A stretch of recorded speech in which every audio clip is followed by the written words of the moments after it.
Então, chave fim de curso, ou chave eletromecânica, né? Então, essa menina aí é muito conhecida, nossa, né? A gente já deve ter visto aí alguns, né? Alguns dispositivos, né? Então, dentro do micro-ondas, por exemplo, se você abrir o micro-ondas, você vai achar aí uma chave fim de curso aí, não com rolete mecânico, etc., um pouco mais simples, mas esse dispositivo ele vai estar lá, né? Então, ele vai justamente, como o nome sugere, né?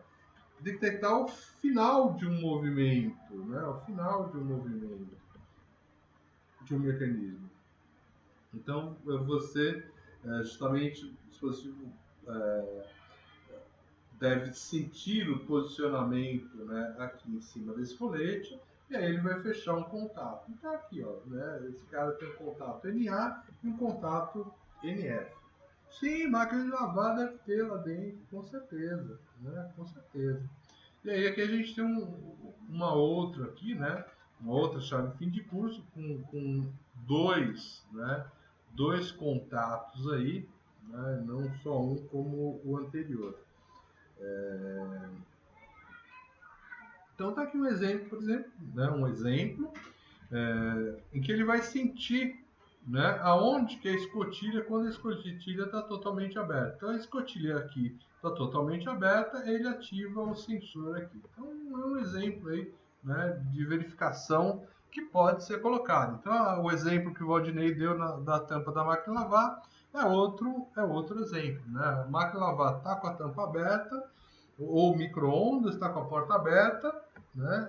Não há sensibilidade. Fechou a tampa, fechou a porta do micro-ondas, ele fecha o contato dele e ele verifica, então, a finalização do curso desse cara. Motor de portão, isso aí é exato, né? Então a gente vê no nosso dia a dia bastante desses sensores, né?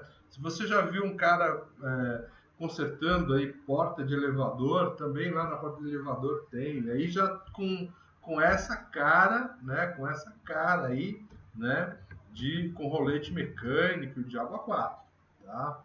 Às vezes o do micro-ondas, por exemplo, ele não tem essa cara, não tem o rolete e tal, então ele não tem essa carinha aí. A finalidade é a mesma, mas a carinha dele é um pouquinho mais simples, ele não tem tanta finalidade industrial, né? Agora, se você pegar, por exemplo, olhar de um elevador, aí ele já tem essa cara aí, ele já é mais parrudo, né? Ele é mais parrudo aí. Bom, os sensores indutivos, até na aula passada a gente tinha começado a falar com eles, eles são basicamente sensores de proximidade. Então eles vão detectar o quê? Partes metálicas, né? Partes metálicas. E não é só ferro, né? Então metal, aço, alumínio, latão, né? Então eles vão identificar esses caras aí também. Por quê? Pela mudança de relutância da área de atuação deles. Então, dentro da área de atuação, quando você chegar próximo com material metálico, né, metálico, aí sim esse cara vai ter uma mudança na relutância da área de atuação, né, e aí ele vai perceber essa mudança, tá bom? Na percepção dessa mudança, o sensor vai mudar, tá bom? Então ele vai gerar, na ponta dele, ele gera um campo eletromagnético que é variável, com um oscilador. Então ele tem um osciladorzinho lá dentro, né, que está trabalhando lá, com uma bobina na extremidade dele. Uma vez que um material metálico chega próximo desse dispositivo, esse sensor que está gerando esse campo eletromagnético acaba induzindo correntes parasitas, chamadas correntes de Foucault.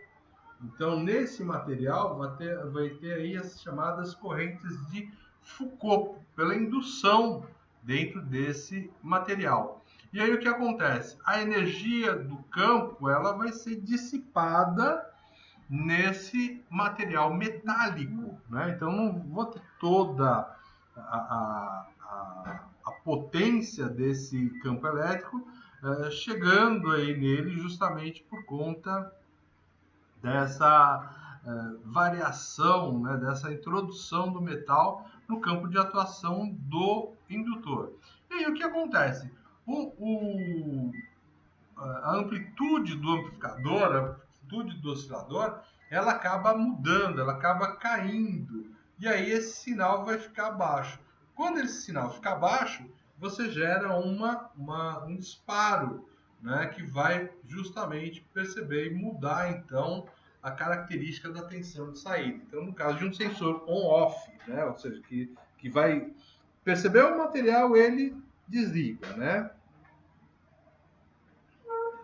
Oh, legal, é isso mesmo, é essa a ideia realmente, Lucas, é isso aí, num aquecedor indutivo ele vai realmente gerar correntes parasitas no material que você está aquecendo, né? No forninho lá que você está fazendo, tá? E no caso do forno, é um aquecimento que você quer, que você deseja, né? No caso aqui do sensor indutivo, eu nem desejo tal, mas né, ele é importante essa mudança da tensão de saída do oscilador para indicar que algo metálico entrou dentro do campo. Já, por exemplo, vocês lembram, vocês sabem do medidor, o vatímetro que tem na casa da gente? Aquele que tem um disco que gira, vocês lembram dele? O vatímetro dele? Olha, isso, é 2294. Isso, exatamente, né? Da energia, né? Da luz não, da energia, é esse aí. Então lá também, aquele cara, o que acontece? 6 de carne. Mais ou menos, o cara é de alumínio e tal, né? Ele dá uma enroscada realmente. Por quê? Quando você coloca um material metálico próximo daquele cara, ele desvia parte do campo magnético para esse ímã, parte do campo magnético para esse metal, né? E aí o que acontece? O giro daquele dispositivo ele acaba diminuindo, porque ele ocorre da mesma forma. Então eu tenho duas bobinas, uma de corrente e uma de tensão, que elas são estimuladas ao mesmo tempo e em cima daquele disco, né? No disco é gerado as correntes de Foucault e por conta da interação dele com o material e com o próprio dispositivo de bobinas, aquele cara acaba girando e marcando então a potência. Quanto maior a corrente ou quanto maior a tensão, maior a potência dissipada e o cara gira mais. Então, quando você coloca um material metálico na proximidade ou até um ímã, o que acontece? Aquele cara ali diminui realmente a velocidade, porque parte daquele campo eletromagnético gerado, ele é desviado para esse material metálico e a corrente parasita está aí nesse material metálico, tá bom? Quanto mais próximo, melhor. Sacou? Mas a ideia é a mesma.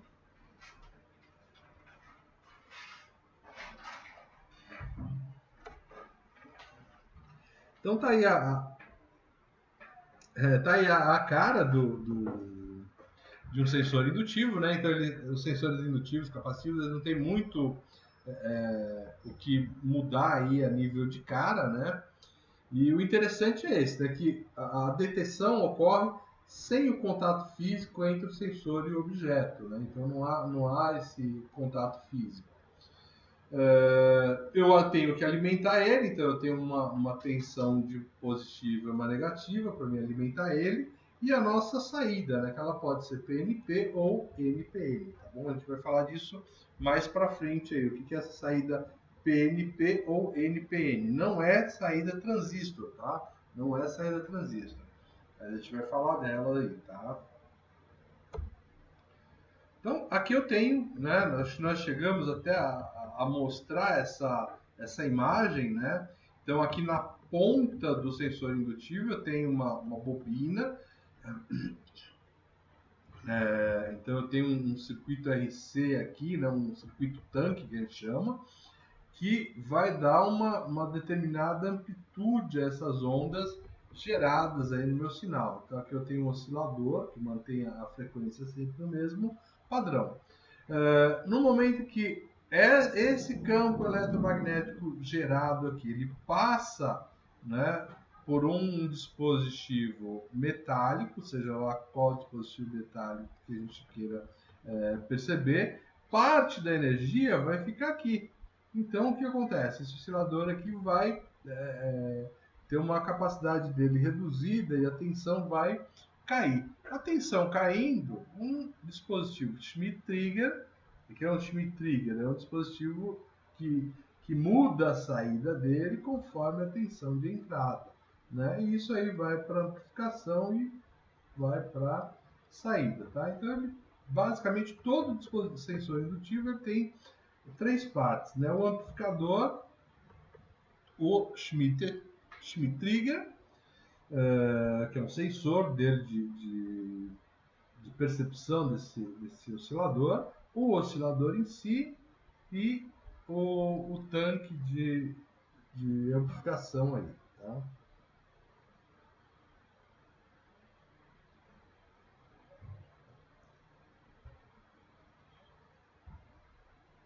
Então, olha só aí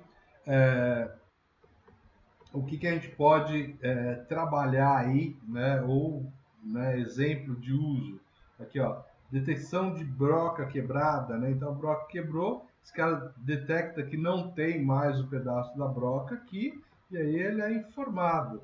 Eu tinha muitas máquinas de um cliente meu que tinha na engrenagem, ele tinha aí um sensor indutivo. Cada vez que esse sobressalto, né, passava no sensor indutivo, ele era acionado. E aí você tinha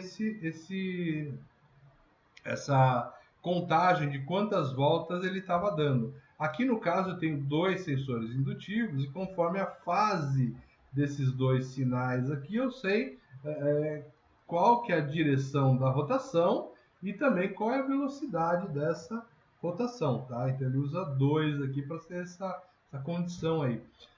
Condição de válvula totalmente aberta ou fechada, né? Então tem aqui a válvula, ele vai indicar onde que está o posicionamento dela, se está aqui na parte de baixo ou na parte de cima, e contagem de detecção, que é coisa mais, né?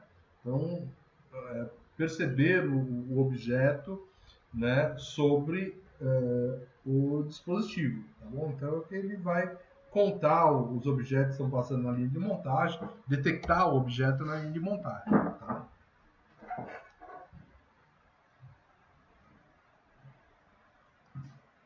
Então, esse sensor indutivo ele consegue mostrar para a gente se eu tenho ou não um material metálico naquela posição lá. Ele consegue detectar, então, a passagem desse material. Eu posso colocar ele como chave fim de curso, e aí a vantagem dele ser chave de fim de curso é que não há contato físico, né, entre esse sensor e o dispositivo que ele está observando, né, que ele está monitorando. Ele pode contar e reconhecer aí os pulsos, né, de um componente metálico, então dando aí velocidade ou até indicando, né, se eu tiver uma composição de dois sensores, indicando aí qual é o sentido da rotação, né? Ele pode mesmo identificar materiais metálicos, então se eu tiver materiais metálicos diferentes, ele pode me gerar valores diferentes para cada liga de material. Por quê? Porque aquelas correntes induzidas e, consequentemente, a amplitude no amplificador lá ela vai ser diferente para materiais metálicos diferentes, e também ele consegue fazer uma leitura de posição. Então, se ele for um dispositivo não on-off, mas o dispositivo com informação analógica, ele consegue me dar a distância, né, desse dispositivo. Então, a gente comentou aqui atrás, Alex, ó,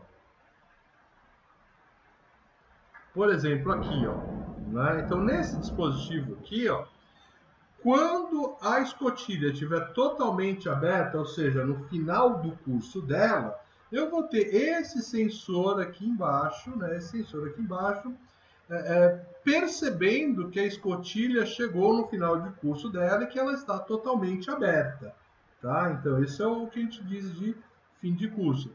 Então, nós comentamos aí, por exemplo, desses dispositivos na porta do micro-ondas, na tampa da lavadora de roupa.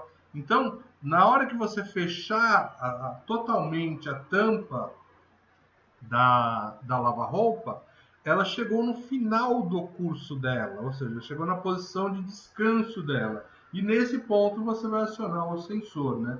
Então pode ser um sensor mecânico, igual esse que a gente mostrou aí, né? Um sensor mecânico, ou eu posso colocar no lugar dele, né? Um sensor indutivo. E aí a vantagem do sensor indutivo é que justamente ele não entra em contato, né? Ele não entra em contato físico com a tampa, ok? Beleza? Tá ótimo.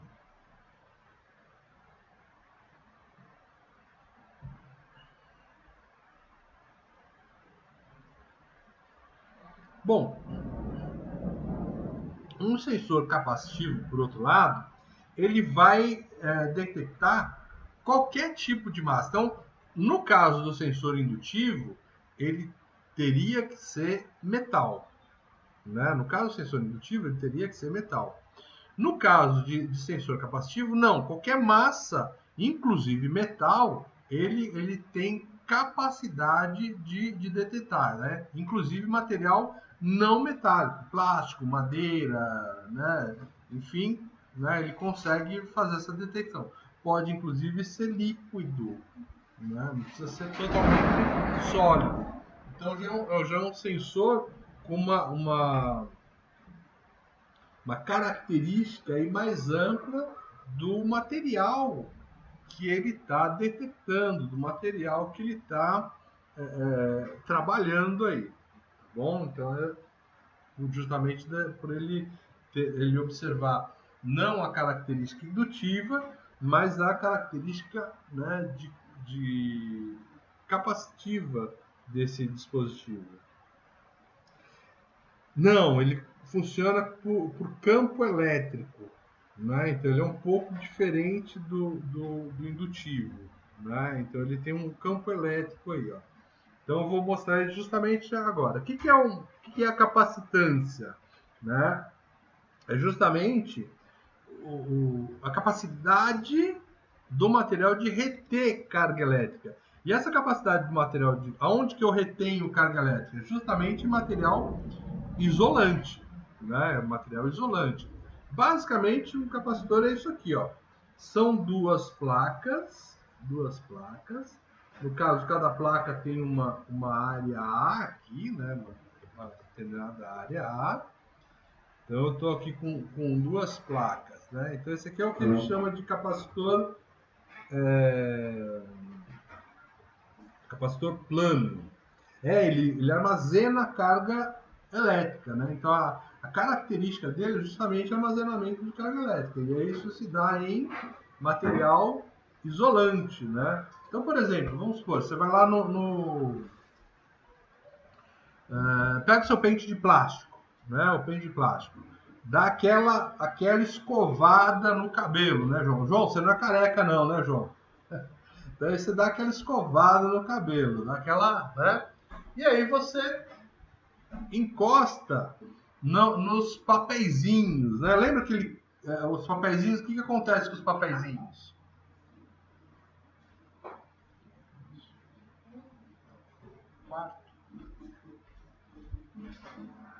Isso, exatamente. Eles são atraídos. Por quê? O que tem no pente agora, depois que a gente passou o pente no cabelo, o que tem no pente que ele atrai os papéis? Exatamente. Então ele armazenou carga elétrica, né? Então ele está com carga elétrica estática armazenada nele. E isso acontece aqui, ó, entre as placas do capacitor, eu tenho um dielétrico. O que é um dielétrico? Um isolante. Então, como o seu pente, né, como o nosso pente, esse cara também é um isolante. E esse isolante, ele tem a característica de armazenar essa carga elétrica, tá bom? Então, essa capacitância, né? Então, a capacitância, ela é alguma coisa, né? Então, ela tem uma constante de proporcionalidade que depende do material, né? Então, essa constante aqui, ó, ela depende do material. Ela é diretamente proporcional à área das placas. Então, quanto maior a área das placas, maior a capacidade de armazenamento, né? E ela é inversamente proporcional à distância D entre as placas, ó, essa distância aqui. Tá? Então, para que eu mude essa capacitância, o que eu posso fazer? Eu posso alterar o K, né? Ou seja, alterar o material que tá, do meu dielétrico. Então, por isso que você tem capacitor de tântalo, capacitor de eletrolítico, capacitor cerâmico.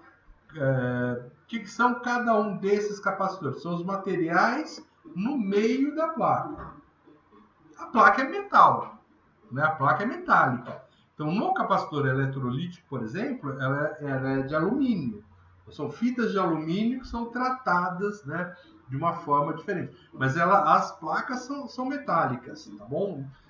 Que tipo de metal? Não sei, mas metal, né? Metal condutor aí não precisa ser muito específico. Por exemplo, a gente tinha capacitores variáveis aí na minha época que a gente usava para sintonizar rádio, né? Em que o metal era alumínio, né? O metal era alumínio. Então varia aí conforme o fornecedor, conforme ele está fazendo aí, tá?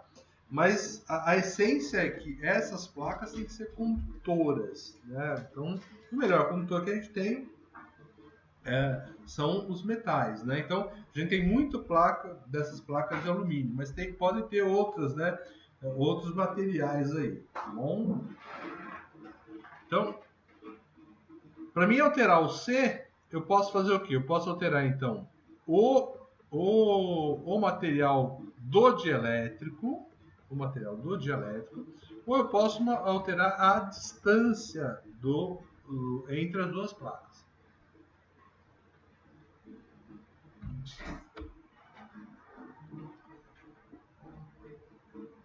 Aí o que acontece com o sensor passivo? Nós vimos lá o capacitor. Então, este cara aqui, ó, é um capacitor.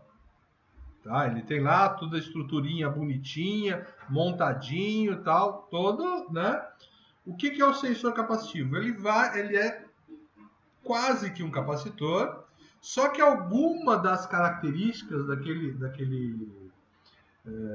material, ela muda. Por exemplo, né, a distância entre as duas superfícies, né, entre os dois condutores, ou o material que eu estou detectando. Então, troquei o material ou mudei a distância, ele altera aí a característica capacitiva do meu sistema, do meu sensor. Né? Então, essa é a ideia, então, da gente fazer essa captação aí.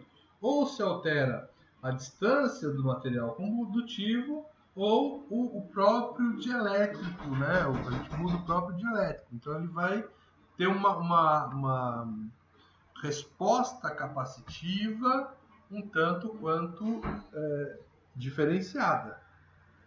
Ok?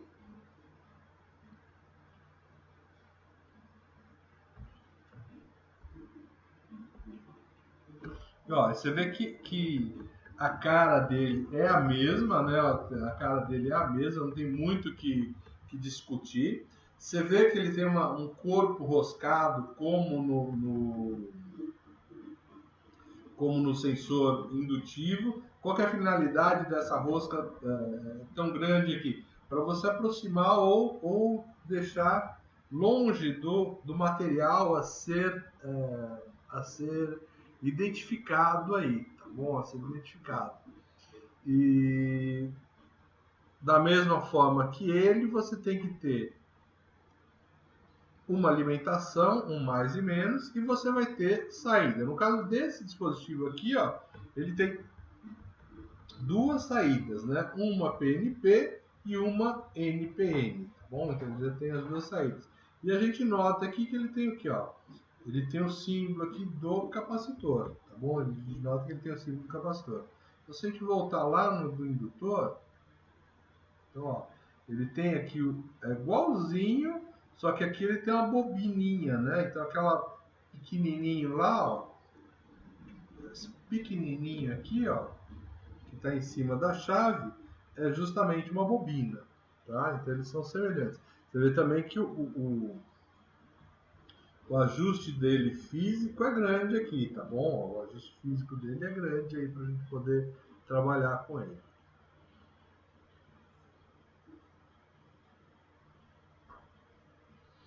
Então, quais são aplicações aí interessantes industriais que a gente tem aí, né? Então, no mesmo esquema do indutor, a gente tem a presença ou não de material, né? Então, por que agora eu estou usando um sensor capacitivo aqui, ó, e não indutivo? Aqui eu estou usando capacitivo. Por quê? Por que nessa condição aí é um capacitivo e não indutivo?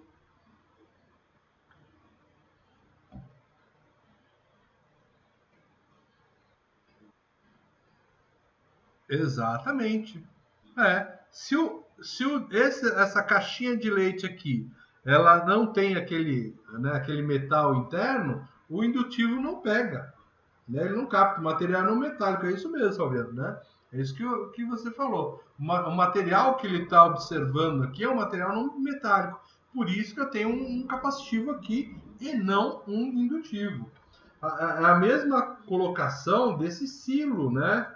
Então aqui eu estou com um silo onde eu estou percebendo aqui o ponto máximo aqui de nível do silo, né? Onde que ele vai encher no nível máximo.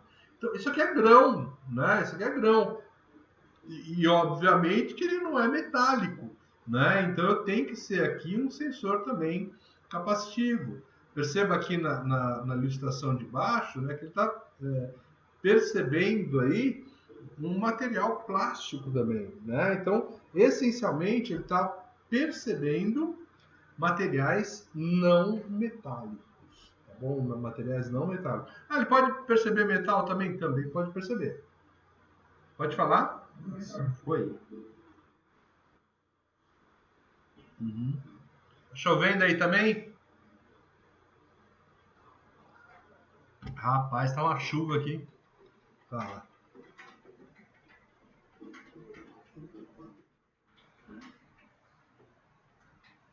Então, ele tem, vamos supor aqui, vou colocar acho que eu não tenho nada aqui desse, não, tá? Ele tem na ponta dele, então uma placa, né? Duas placas aí semicirculares, tá bom? E entre elas você tem um oscilador. Então, o circuito interno dele é muito parecido com o circuito de um indutivo. Tá? Só que ao invés de você gerar o campo eletromagnético com a bobina, na ponta você tem mais ou menos isso aqui. Ó. Você tem aqui um material metálico, né, que é uma das placas do capacitor, e no centro a outra placa do capacitor. Então, se você olhar de lado, você tem aqui, ó, sei lá, um pedaço da placa aqui, né? E aí o outro pedaço da placa aqui ao redor dela, né? E o que acontece? Entre esses dois, deixa eu até mudar o...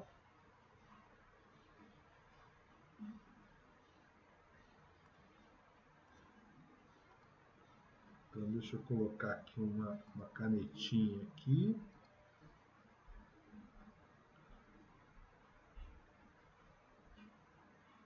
Beleza. Então, entre esses dois aqui, né? Então, entre essa placa e essa, eu tenho estabelecido aqui agora um campo, mas é um campo eletrostático, né?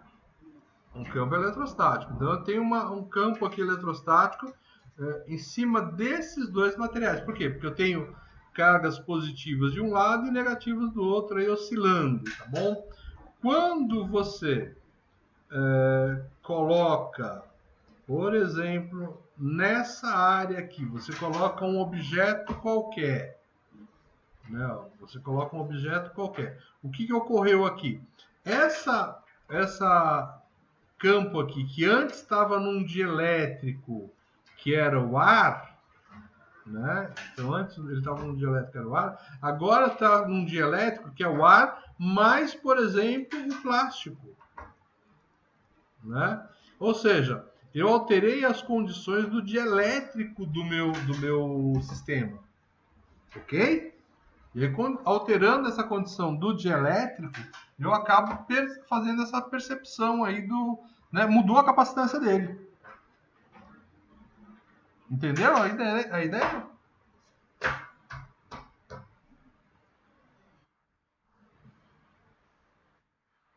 Ele tem um dispositivo, ó, muito semelhante a esse do indutor aqui, ó.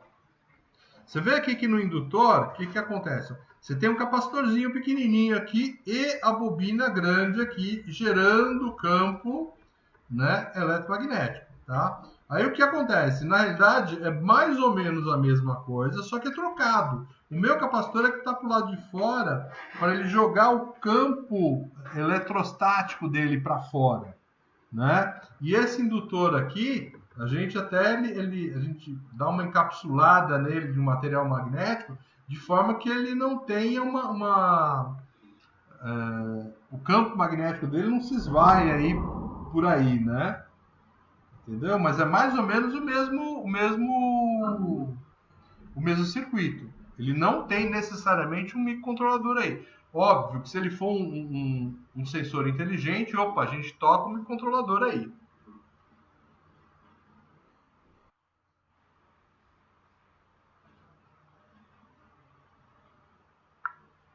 Sim, se eu colocar ele dentro de um material metálico fechado, eu coloquei ele dentro da cabinezinha fechada metálica, as ondas eletromagnéticas do indutor não saem. E se eu, no caso, eu coloquei o capacitor para fora, com as placas voltadas para fora, então o que eu tenho entre as placas agora é o ar. E aí esse campo vermelho aí não é mais um campo eletromagnético, mas sim um campo elétrico, tá? Gerado por quem? Gerado pelo capacitor. Tá? Uhum. Então vamos lá. Schmidt Trigger você não sabe o que é.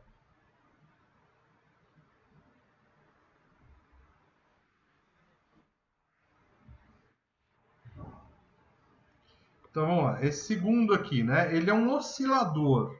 Então o que ele vai fazer? Ele vai gerar um sinal senoidal.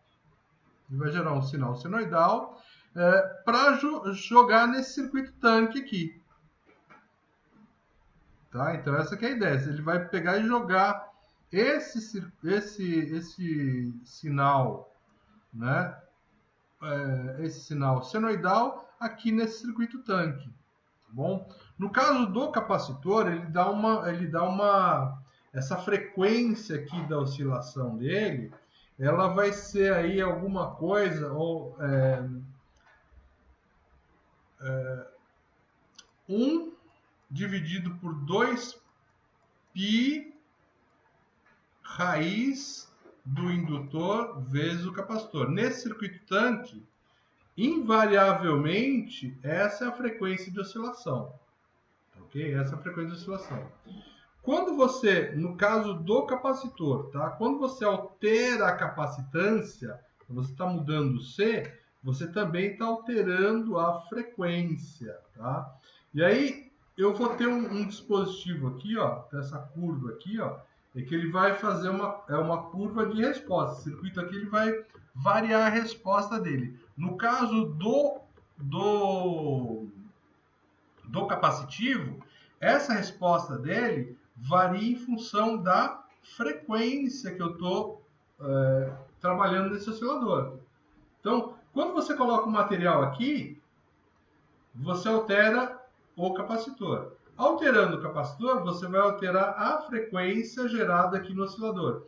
E esse cara aqui ele vai justamente gerar uma resposta, né? Em função da frequência, ele vai gerar para você alguma coisa proporcional à tensão. Então ele vai mudar com a frequência. Essa tensão dele muda com a frequência, tá? E aí que entra o tal do Schmitt Trigger. Então, o que é o Schmitt Trigger? É um cara que vai, por exemplo, a partir de determinada tensão, ele vai lá e passa para nível alto ou volta para nível baixo aqui a partir de uma outra tensão. Tá? Por isso que o símbolo dele é esse cara aí. Né? E aí a outra etapa é o amplificador. Mais ou menos?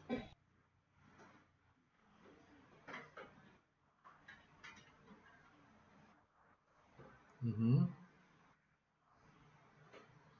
Olha, hoje a gente tem aí isso tudo a nível de CI, tá bom?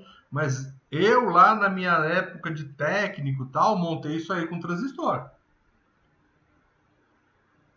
Tá? Mas hoje isso tudo aí hoje tudo isso aí é tudo circuito integrado aí, tá? Monitorizado. Tanto é que vocês estão vendo digital? Não, vocês já viram digital?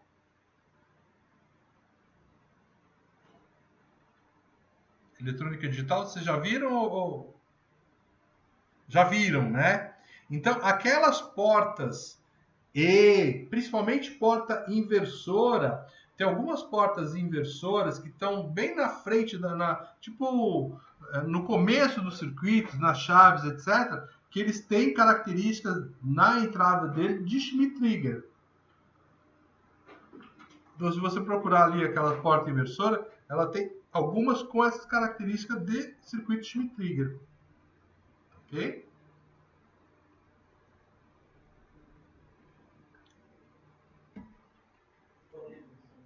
Tá. Oi?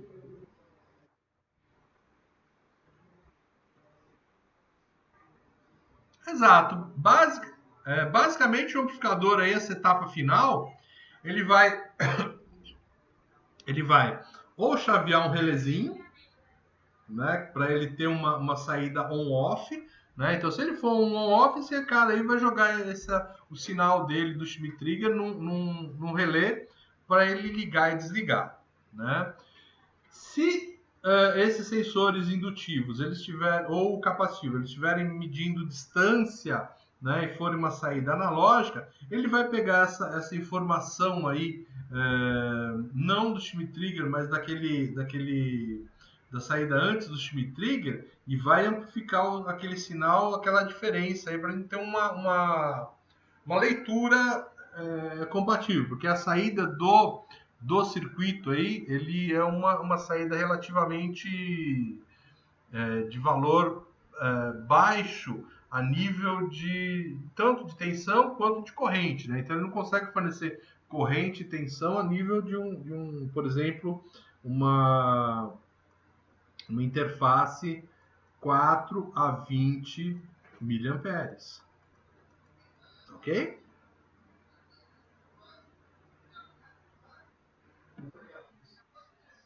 Nada, que isso.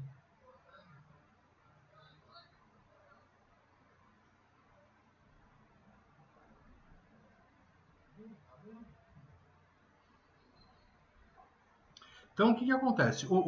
A medida de precisão de posicionamento aí desse sensor capacitivo é alta, tá? E ela é melhor do que a do indutor, né? Então ela tem uma condição aí de medida muito boa. Ela consegue medir a espessura do material, então dentro de certos parâmetros, né? Ela consegue aí medir essa espessura. E com isso, se você tiver uma linha de produção aí né, de alta velocidade, ele consegue ver se as dimensões com que os mecanismos são produzidos, eles são uniformes, né? Fazendo o quê? Medindo a espessura desse material aí, tá bom? Ele tem também, ele consegue diferenciar a composição de materiais diferentes por conta que cada material tem uma permissividade diferente. Então, aquela história, né? Eu tô com o meu sensor aqui, né? Inicialmente eu tenho o ar. Então o que muda aí no ar? O ar tem uma determinada permissividade. E aí quando você coloca um material X aqui na proximidade, né, um material diferente, o que eu estou alterando, né, e captando diferente é essa permissividade que não é totalmente a do ar. Então ele consegue, por exemplo, distinguir um plástico tipo A de um plástico tipo B ou de um papelão, né? Então ele consegue saber qual é o material que está ali, né? Se ele não tiver permissividade muito próxima, ele consegue distinguir, tá bom? E obviamente que ele pode também trabalhar como chave fim de curso, sem contato, contador. Então, todas aquelas funções que a gente viu para o sensor indutivo, a gente também tem para o sensor capacitivo.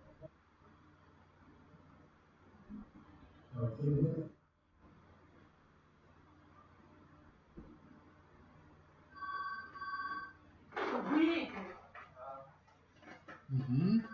Tá, para a gente não ter esse contato, né, com o material.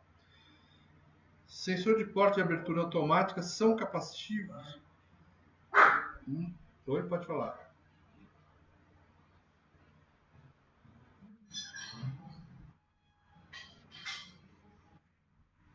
Tá, entendi. Não, beleza. Então, Alex, ele pode ser capacitivo, pode ser também um indutivo. Depende do que tipo de porta que você está fazendo aí, que você está utilizando. Tá bom? Mas ele pode ser qualquer um dos dois. Pode ser capacitivo? Pode ser sim. Agora, olha só. A gente tem aí uma comparação entre os dois, né? Então, a nível de resolução, né? Então, a nível de resolução, ó, o capacitivo é mais interessante, né? Ele tem uma resolução maior do que o indutivo. Posso aplicar o indutivo? Posso. Porém, né? Eu tenho uma resolução melhor com o capacitivo. Variação de materiais, também o melhor é o capacitivo. Por quê? Porque o indutivo é só metal. Né? O indutivo é só metal. No sensor capacitivo, não. Eu posso ter metal, papelão, né? Vários objetos. Para detectar objeto pequeno, também o capacitivo é um pouco mais sensível, né, que o indutivo. Né? O indutivo ele precisa, às vezes, de uma amplitude, né, um volume de objeto um pouco maior. Facilidade de montagem, eu diria que os dois são iguais aí, tá? Apesar de a gente ter o cara que montou aí a tabela, colocou aí que o capacitivo é melhor, é ótimo, tá? O alcance, né? O alcance do indutivo ele é maior, então ele vai mais longe, enquanto o alcance do capacitivo é menor. Então, às vezes, você tem que colocar o sensor capacitivo mais próximo daquilo que você está sentindo, daquilo que você está percebendo, né? A largura de banda, a velocidade com que você trabalha os sensores, o indutivo é melhor também, né? O custo o capacitivo é mais caro, né? O indutivo normalmente é mais barato do que o sensor capacitivo, né? E para ambiente sujo ou com poeira, o sensor capacitivo não se aplica muito bem. Por quê? Porque ele altera a permissividade do meio, né? Essa sujeira, essa poeira que vai acumulando no sensor. Enquanto o indutivo não está nem aí, né? Se essa poeira não for metálica, tanto faz.